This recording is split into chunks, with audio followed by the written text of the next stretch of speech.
Okay, so today I'm having a test. So we will see if I have improved from last week or not. So any questions before we start?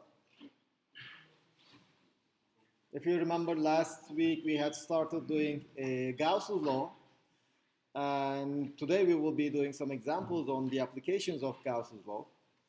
But before we start, do you have any questions about Gauss's law? What we had seen last week was if you have any charge distribution,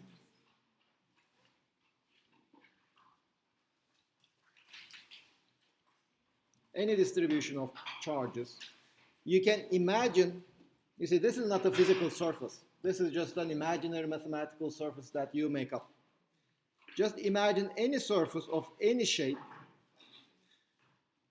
and over this surface, if you evaluate this integral over this closed surface, we said that this is always equal to the total charge inside this surface divided by epsilon 0. And how do you evaluate that integral? Well, just like in any integral, you just imagine this closed surface to be made up of very small patches.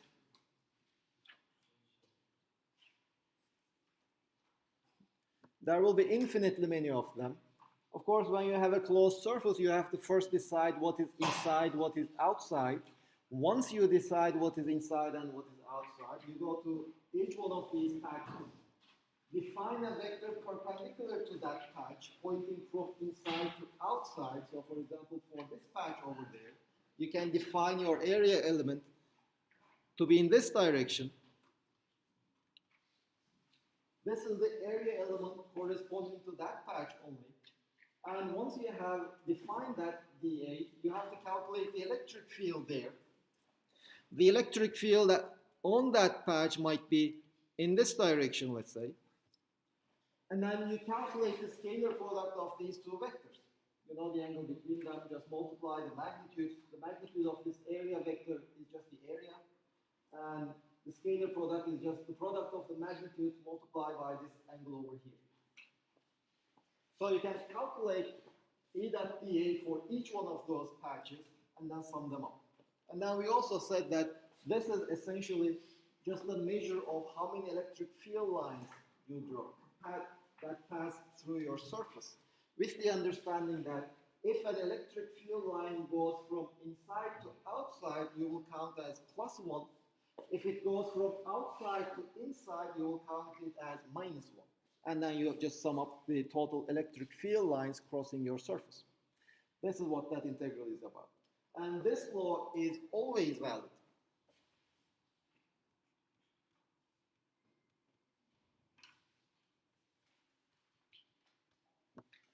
Now, any questions on the Gauss's law?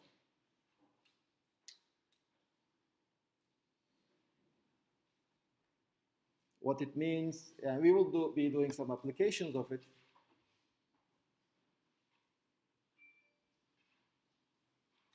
Okay, so let's start with an application.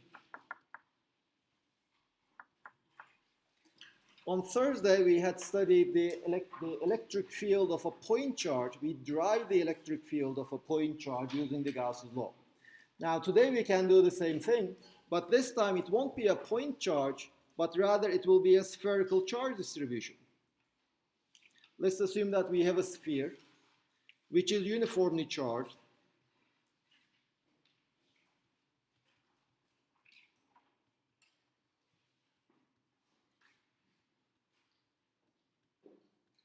So we have a uniformly charged sphere. How can we calculate the electric field everywhere for this uniformly charged sphere, both, for example, for a point inside and also for a point outside? Now, the steps of the applications of the Gauss's law is kind of straightforward.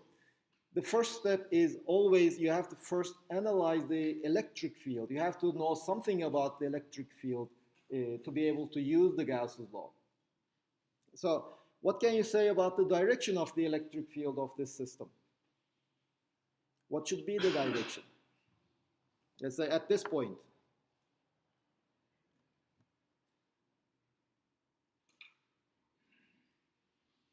You always look at the symmetries of the problem. So is there a transformation? Is there something that you can do to your charge distribution that doesn't change the charge distribution? What can you imagine? For example, if I rotate my system around the center, does my charge distribution change? So there won't be any change in the charge distribution if I rotate my sphere around its center. Because since it's a uniformly charged sphere, everywhere on this point charge on the sphere has the same charge density. So if I just rotate it, let's say like this point comes to this point, but this point and this point, they had the same charge distribution, so nothing had changed after this rotation. So the system is identically as before after my rotation. So since the charge distribution doesn't change under this rotation, the electric field should also not change under this rotation. So that is one thing we know.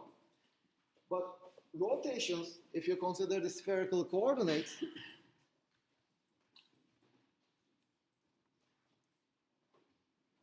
rotations change the coordinates theta and phi. So that basically tells me that at least the magnitude of the electric field should only depend on r. It cannot depend on theta, it cannot depend on phi, just like in the case of the point charge, because this charge distribution and the point charge distribution has the same rotational symmetry. On the rotations, neither the point nor the sphere doesn't change.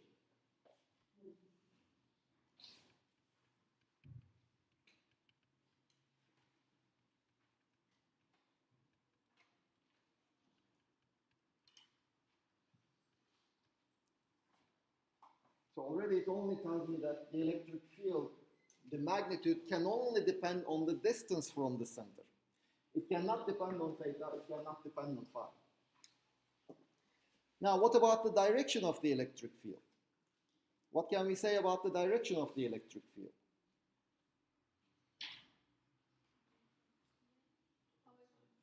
It will be away from the sphere. Well, it cannot make circles, it has to start from positive charges. It has to start from the sphere.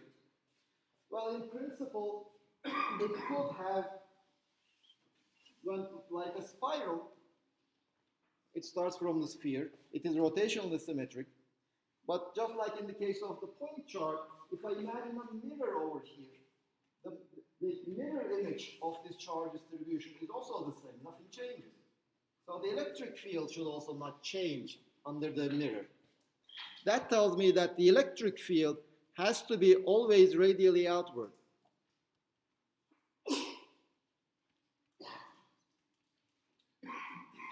So the electric field vector, the magnitude depends only on the radial distance.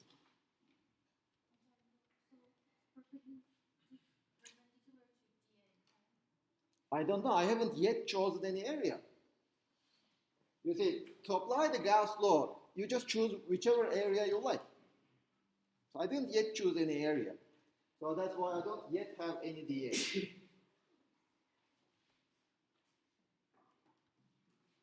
Now I will choose my area. I already know that the electric field is always in the radial direction. Its magnitude is always depends only on the radial distance. So now I have, the Gauss law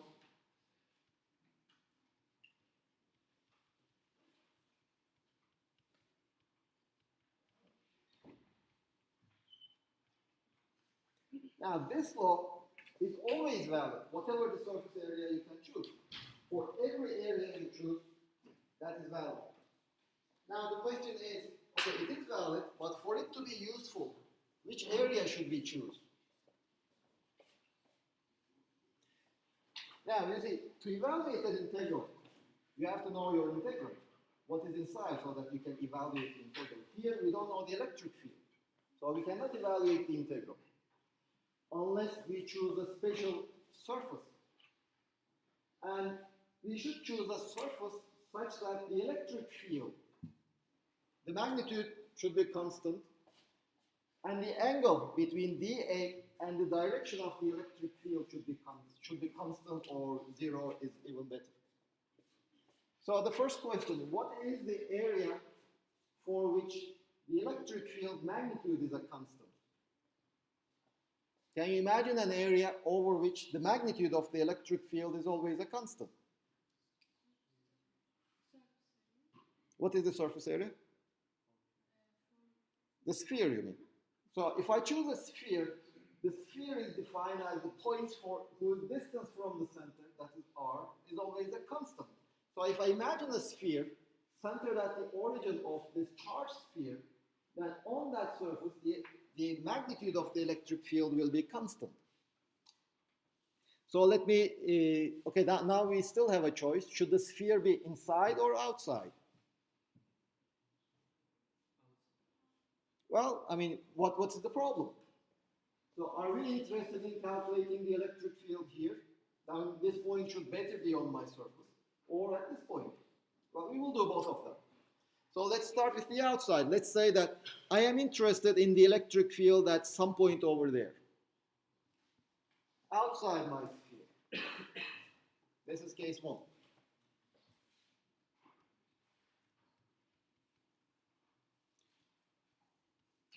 So I'm outside my sphere.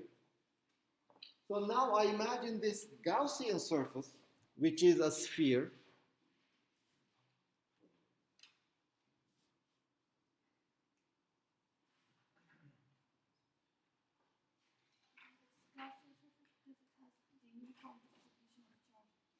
No, you see, the sphere, the charged sphere has a uniformly distributed charge distribution. This is my hypothetical sphere. I'm just imagining it. Such a sphere, such a red sphere doesn't exist. I'm just imagining it.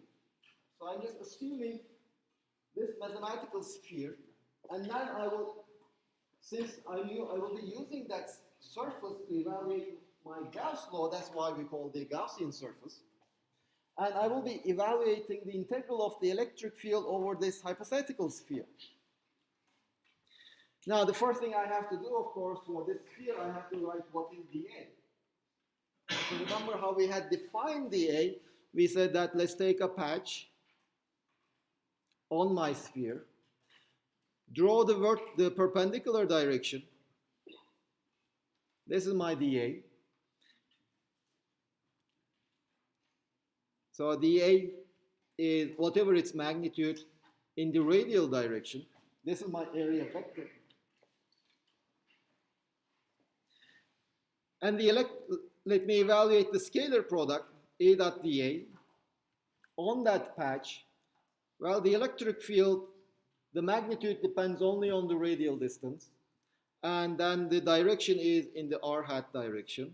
dA, its magnitude, it's also in the r hat direction. So the scalar product, these are just numbers. I can take it out of the scalar product. What remains is r hat dot r hat, which is 1. Because it's just a unit vector.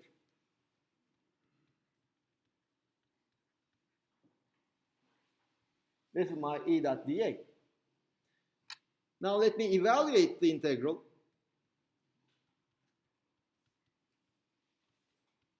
This is over the closed surface. It just means that I have to evaluate this for all the patches, making my sphere and sum the contribution.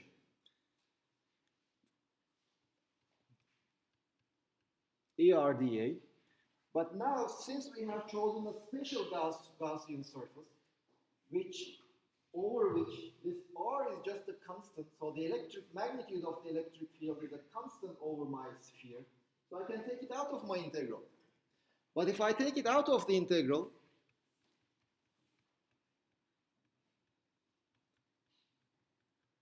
what remains is the total surface area of my hypothetical imaginary sphere.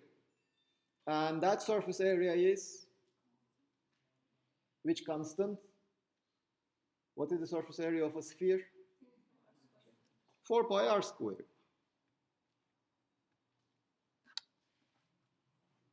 So this is the Gauss integral. Now let me give one more information. Uniformly charged sphere of total charge Q.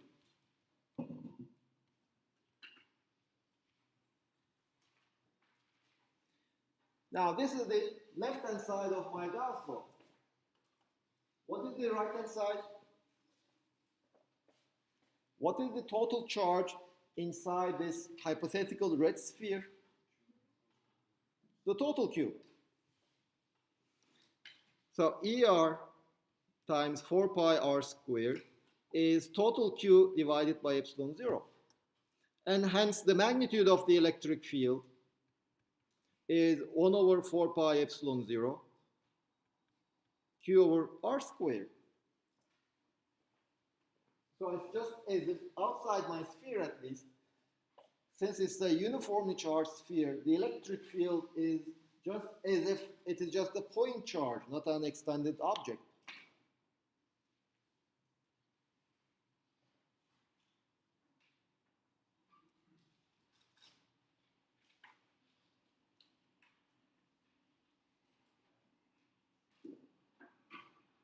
Any questions on this derivation? Which one is the uniformly charged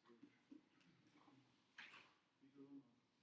Now you see that the red sphere is something of my imagination. It doesn't exist. The black one is my charged sphere. And just outside this black sphere, I'm just imagining this hypothetical Gaussian sphere, mathematical surface. It doesn't exist. It doesn't have physical existence.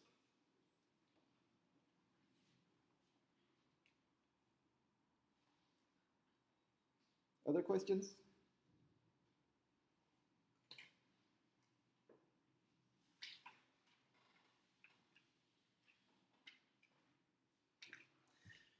Now let's try to calculate the electric field, let's say at this point. Now this gave us the electric field at this point, some arbitrary point outside my sphere. Now let's get the electric field at some point, some arbitrary point inside my sphere, inside my charged sphere. Now again we have to first choose our Gaussian surface. Now since we are interested in the electric field at this point, well, this point should better be on my Gaussian surface. So I will just imagine, again, it will be a sphere, because our argument up to this point, up to here, when we were saying that the electric field, the magnitude has to be uniform, has to depend only on the radial distance from the origin, and its direction should be always pointing outward, we didn't make any assumption whether we were looking at a point inside or outside. For both points inside and outside, this should be true. And since the electric field should have this form, it already tells me that I have to choose a spherical Gaussian surface. Whether it is outside, as in this case, or whether we are looking at the point inside. So again, I will choose a sphere.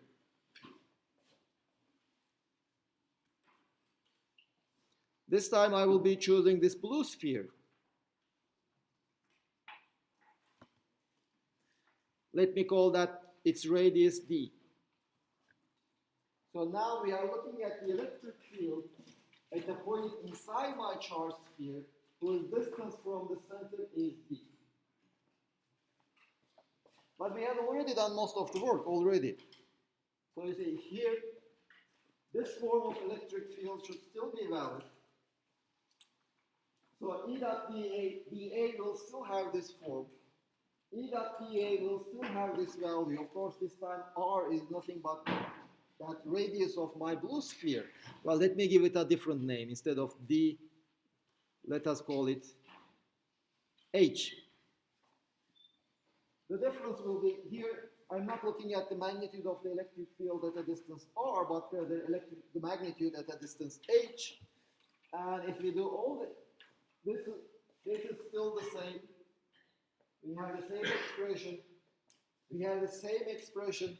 Even here we have the same expression. The only difference is that instead of R, I have the radius is H. So rather than repeating, I will just borrow that result. So this is my case 2. So I'm looking at a point which is inside my sphere this time. So the Gauss integral gives me this result.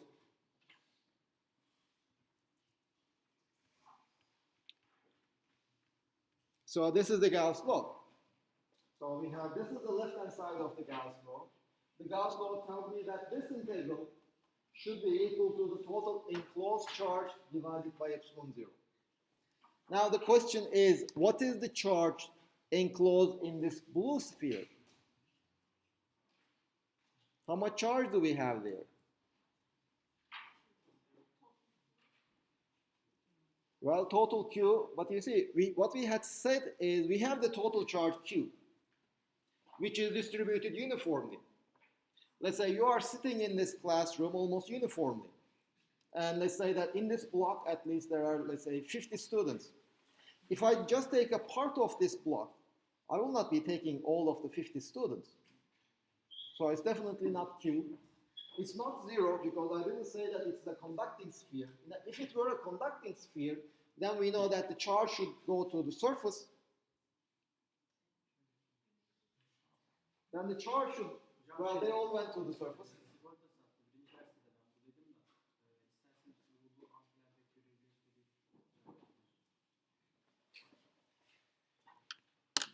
Well, let's not, we only have 1 hour. Okay, so what we had this point charge. We were looking at this point over here at a distance h. And now we said, okay, let's imagine a blue sphere. Do you see it?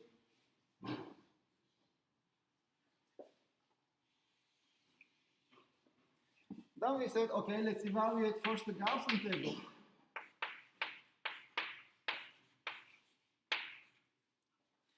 Over that sphere, and we said that this should be dr times 4 pi h squared, and by Gaussian law, this should be Q enclosed divided by epsilon 0.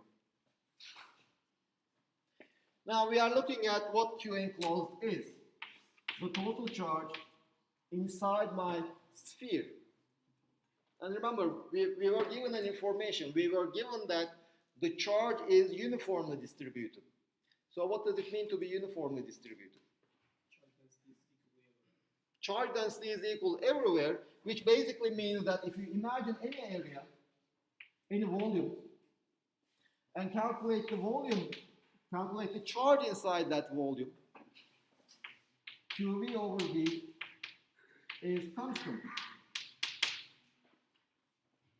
It's just a constant. Whatever volume you can imagine, it can be irregular, it can be regular, etc. So this is what a uniformly charged sphere means. Why? Why should it go to the surface?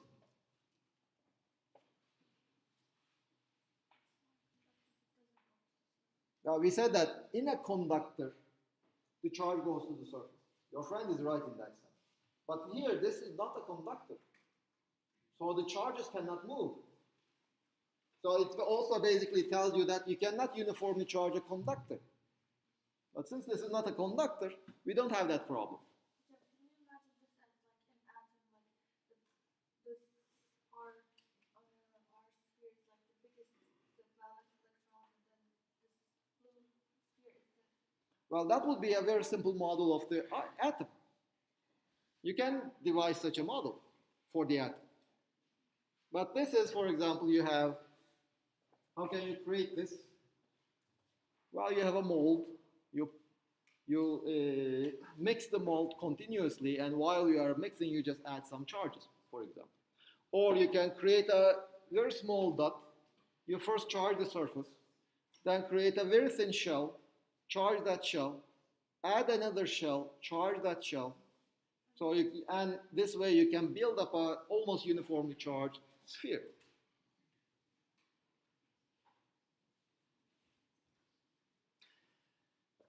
So what is this constant?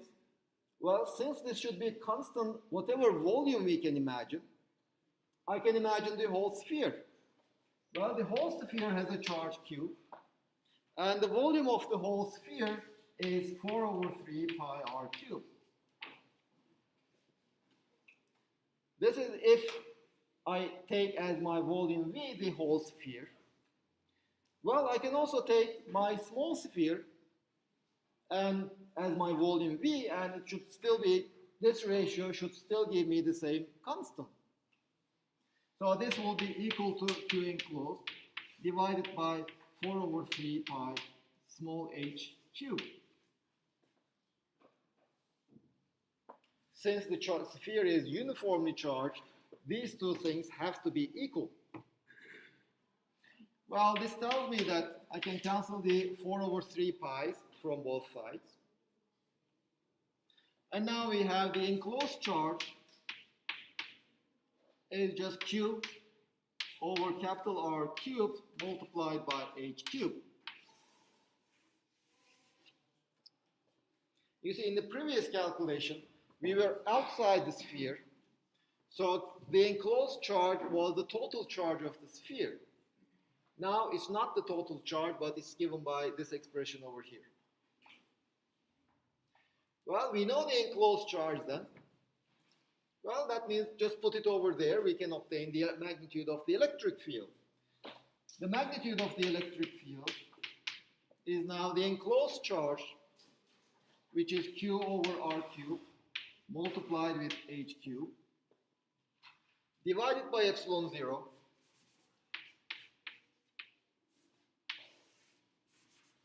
and then divide by 4 pi H squared. So this is H. 4 pi H squared. 1 over 4 pi H squared. This is the magnitude of the electric field at a distance H from the center, on a point inside my sphere. Well, let's do the simplifications. These cancel. So we have 1 over 4 pi epsilon 0 Q over R cubed multiplied with H.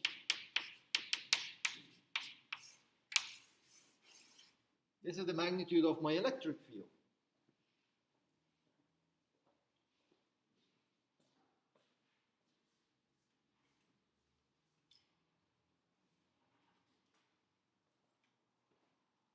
Now we can sketch the magnitude of the electric field.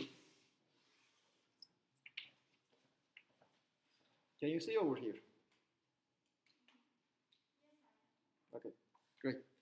So you see, the electric field, the magnitude, first increases linearly as a function of the distance from the center.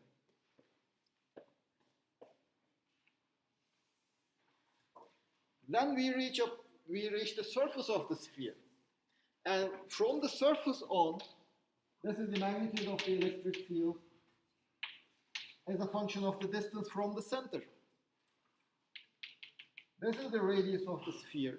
It increases first linearly with the distance from the center, and then it goes as 1 over the distance squared.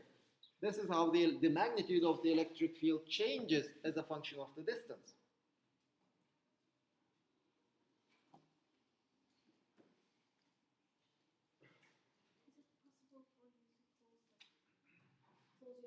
Oh, sorry.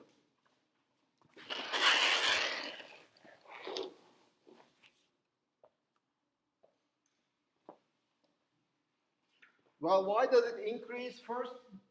Okay, the Gauss law, the Coulomb's law tells me that the electric field should decrease with the distance as 1 over r squared. But as long as I'm inside my sphere, the enclosed charge increases with the cube of my distance from the center. So the enclosed charge increases with the cube.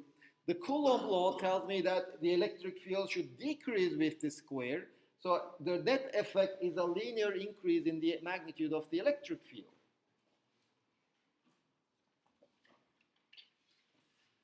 Now you can just consider some variations of this problem. As one of your friends had pointed out, you can say you can consider the case, what happens if we have a conducting sphere? If the sphere were conducting, in our derivation for the electric field outside the sphere, nothing would have changed. Everything would be exactly the same. The total charge enclosed is still the total charge of my sphere. The electric field should still be radial because the charge distribution will be symmetric.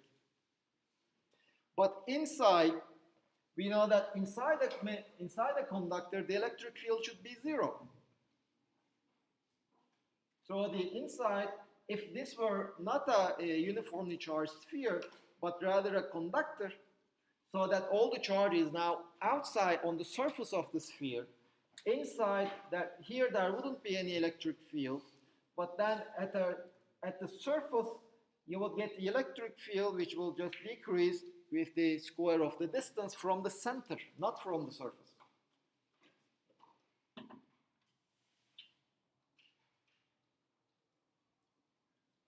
Now, any questions on this?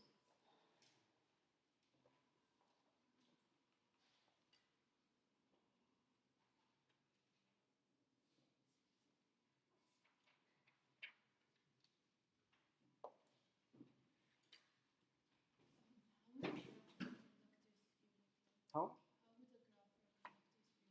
For the conductors. Well, outside there won't be any change. The magnitude of the electric field outside will be exactly the same. But inside, we won't have any electric field. This will be the graph. And by the way, since we already know that inside a conductor there cannot be any electric field, because otherwise the charges inside the conductor would be moving around. We won't have statics. So inside the conductor there cannot be any electric field. So if you evaluate the left-hand side of the Gauss integral for any surface inside the conductor, it will always be 0. But if the left-hand side is always 0, the total enclosed charge in that surface should always be 0, whatever the surface is. So this already tells us certain things about the charges inside conductors. Let's imagine this case. I have a conductor of an arbitrary shape. Inside, there is a cavity, again of arbitrary shape. I can imagine putting a charge over here, a plus Q charge.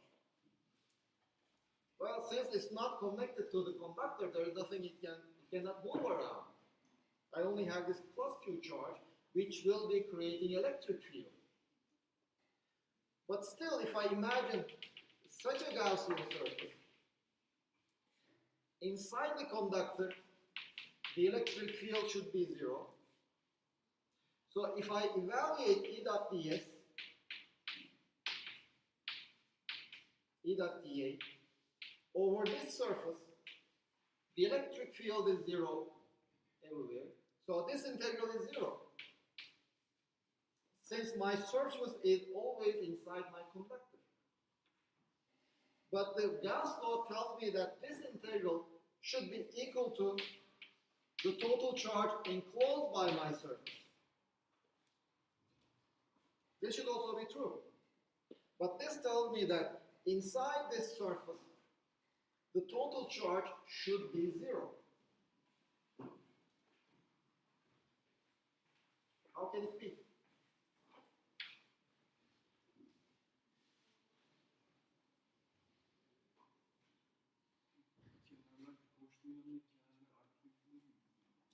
Well, you see, here we have a positive charge. Inside the conductor, if this is a metal, we have many negatively charged electrons that are free to move around. So this positive charge will attract the negative charges. So here, this surface will be negatively charged. Now, the total charge inside the sphere will be the plus Q charge plus the sum of these negative charges. But that already tells me that on this surface, the total charge should be minus Q. If I put a plus Q charge inside this cavity, it will just pull a total of minus Q charge on the inner surface. But if my metal is initially neutral, what happened to the other charges? So it was neutral. Now a total of minus Q had accumulated on this inner surface.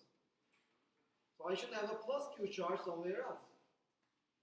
So that the total charge of the conductor will be 0. Where are the other positive charges? Well, it will be on the outside.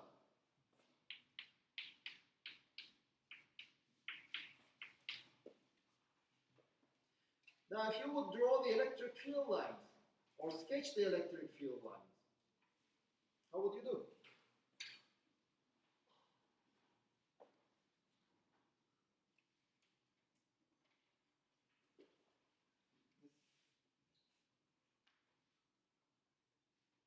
How would you do? So what do you remember about electric field lines? Where do they start? They start from the positive charges. So let's try to draw them from starting from the positive charge. Well, very close to this plus Q charge, the electric field created by this plus Q charge will be huge, much larger than the electric field created by any of the other charges around there, because the other charges are very far away. So we know that here they will be just radially out. They will start radially outward from my plus Q charge. But also keep in mind that since this is a metal surface, and we said that on the metal surface, the electric field is always perpendicular to the surface. So the electric field lines should also be perpendicular to the surface. So they should bend in such a way that they will cross the surface. They will be perpendicular when they hit the surface.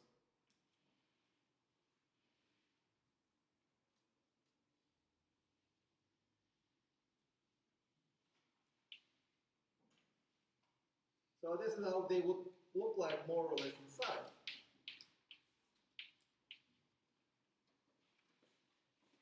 Here, how will the electric field lines look inside the metal? So from the negative to the positive charge, or from the positive to the negative charge. From positive to negative. So you are imagining electric field lines of this shape. Yes? Yes? So, but if there is such an electric field line, I can say that look at this point. At this point there is this tangent line. So at this point there is an electric field which is pointing in that direction. But we already know that inside the metal there are no electric fields. But if there are no electric fields inside the metal, keep in mind that the magnitude of the electric field is proportional to the density of electric field lines. If the magnitude of the electric field is 0, then the density of electric field lines is also 0, which means that inside there are no electric field lines. All the electric field lines that end at these negative charges, they start from this positive charge. And all the electric field lines that start from this positive charge, they end on this surface. They cannot continue. So there are no electric field lines inside the metal. There is only electric field line outside the metal. Here we have positive charges, so the electric field line will start from the positive charge. It will be perpendicular to the surface and it will just go to infinity. Again, this is perpendicular. Here we have a perpendicular.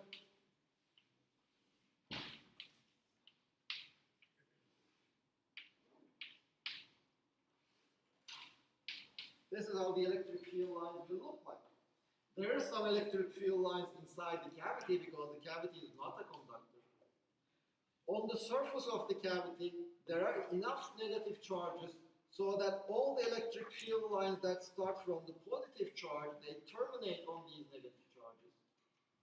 There is no electric field inside the conductor, so there are no electric field lines inside the conductor. Outside the conductor, on the surface of the conductor, there are positive charges, so some electric field lines should start from the surface. They cannot go inside because the electric field is 0 inside, so they have to go outside. So we have all these electric field lines. So let's imagine such a surface.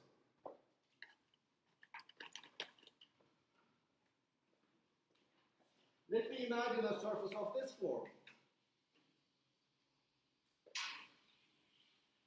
There is no such a physical surface, but it's just an imaginary surface. What is the integral of the electric field over that surface?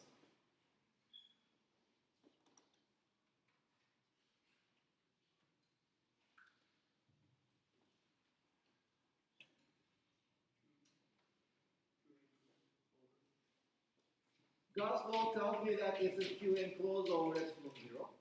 What is Q enclosed? It's just plus Q.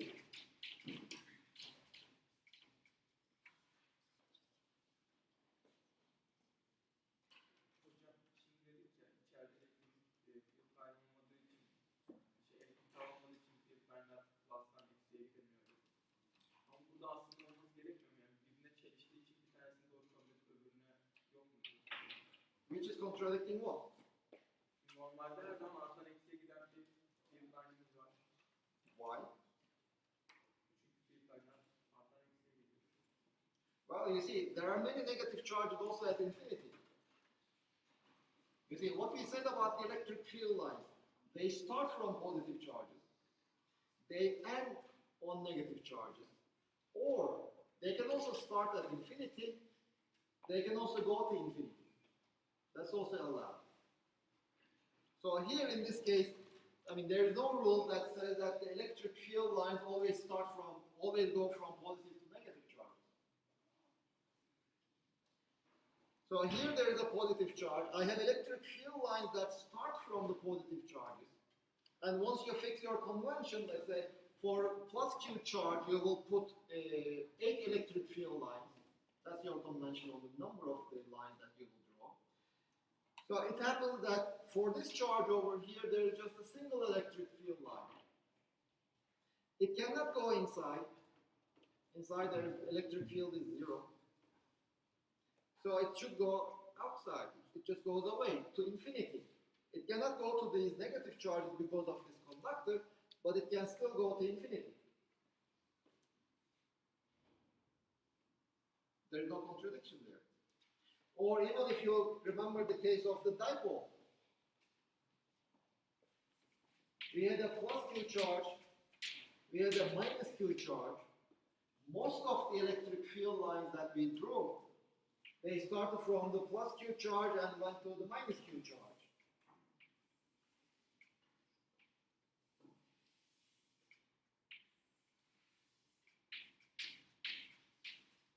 But even in this case, there was also this electric field line and this one. This doesn't go toward the minus Q charge, it goes to infinity. So the thing you have to remember is the electric field lines, they can only start from positive charges or at infinity. They can only end at negative charges or at infinity. Don't forget the infinities. You can think of infinity as a bank of positive and negative charges as much as you like.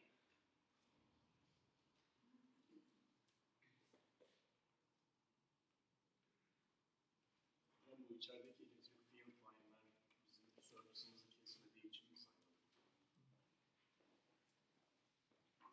Which one? These ones. They are not crossing my surface. So, I mean, you see, when we are evaluating this E dot dA integral, I sum the electric field on the surface. This is not on my surface. Ben içerideki için diyorum. İçerideki surface. Oh, this one. Field yaptık. Yes. For this one, you can say that there is no lines crossing this surface, so the total number of electric field lines crossing that surface is 0. Or you can say that since this is a conductor, on this surface, the electric field is 0. But if the electric field is 0, its integral should also be 0.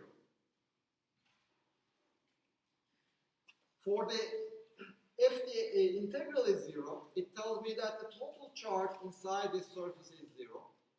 I already know that there is a plus Q charge over here. So that tells me that there has to be a minus Q charge on this inner surface of my conductor.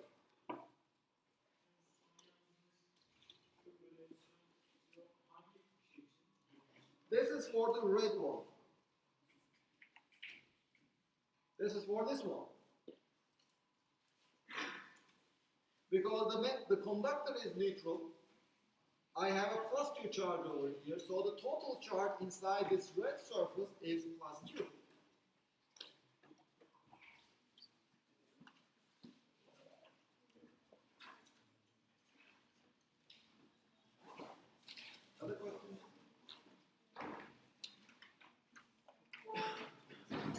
See you on Thursday.